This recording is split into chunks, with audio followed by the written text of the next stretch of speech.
আমাদের মা বোনদের মধ্যে এবং পুরুষদের মধ্যে একটা সমস্যা হলো, বিয়ের পরপর একবারে শুরুর দিকে প্রচন্ড রকমের মহব্বত হয়।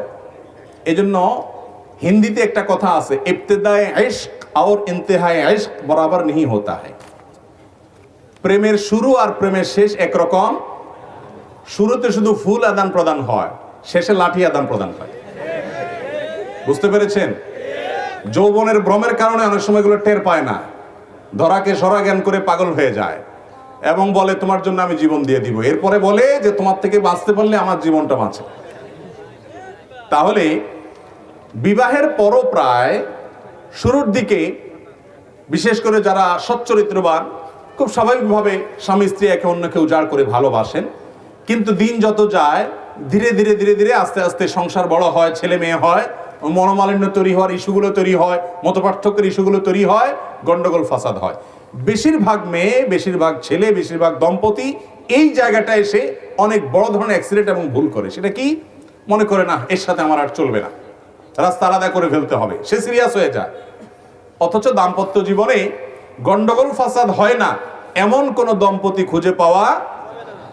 ওই দেখেন আপনার বন্ধুকে যে তার ওয়াইফ সহ কত হ্যাপি, আপনি চিন্তা করেন হ্যাঁ রে আমি তো কপাল পোড়া, সে কত খুশি। আসলে তারা হয়তো চুলাচুলি আপনার চাইতে আরো বেশি করে, কিন্তু ভাবসাব দেখে আপনার মনে হয় ওফ তারা জানে কত খুশি। ইবলিস আপনাকে এইভাবে দেখায়, আসলে বাস্তবতা ভিন্ন। প্রত্যেকের সংসারে মনোমালিন্য। নবী করিম সাল্লাল্লাহু আলাইহি সাল্লামের দাম্পত্য জীবনে তার স্ত্রীদের সাথে তার মনোমালিন্য হয়েছে না হয় নাই? হয়েছে।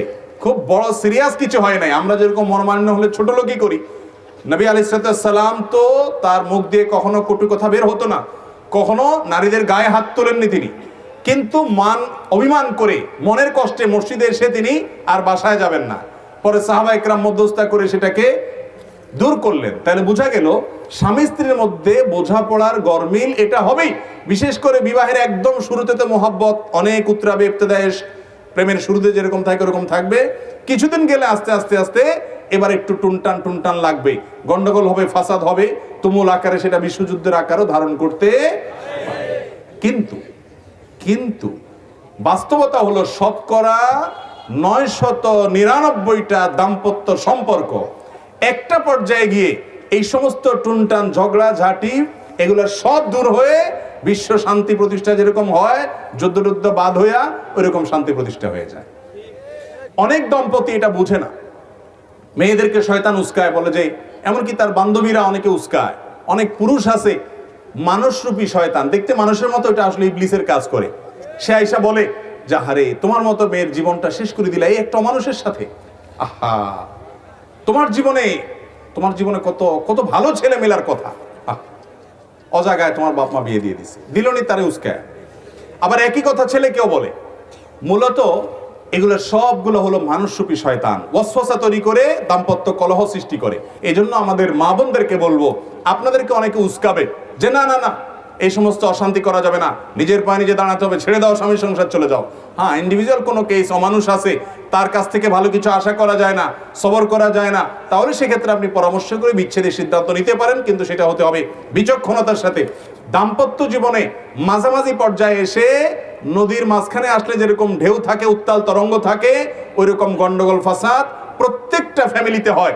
অস্থির হবেন না, একটু সবর করেন, সময় পার করেন। নদীর এই পাড়ে যেরকম সুখ, ওই পাড়ে যেরকম সুখ, মাঝে যেরকম ঢেউ, উত্তাল তরঙ্গ। দাম্পত্য জীবনের শুরুতে থাকে প্রেম, শেষে থাকে প্রেম, থাকুক আর না থাকুক বুড়া সাইজ হয়ে যায়, শুধুমাত্র মাঝখানে একটু সবর করতে হয়। কথা কি বুঝাতে পারছি? বেশিরভাগ যুবক মানুষ বিয়ের পরেই একটু টুনটান হইলো আর যুদ্ধ বিগ্রহ বাধাই দিলেন, তালাক তুলাক দিয়া এরপরে যায়া চোখের পানি ফেললেন, কোনো কাজ হবে না। বিধায় সাবধান থাকতে হবে। এবং দাম্পত্য জীবনের শান্তির মূল মন্ত্র হলো সবর।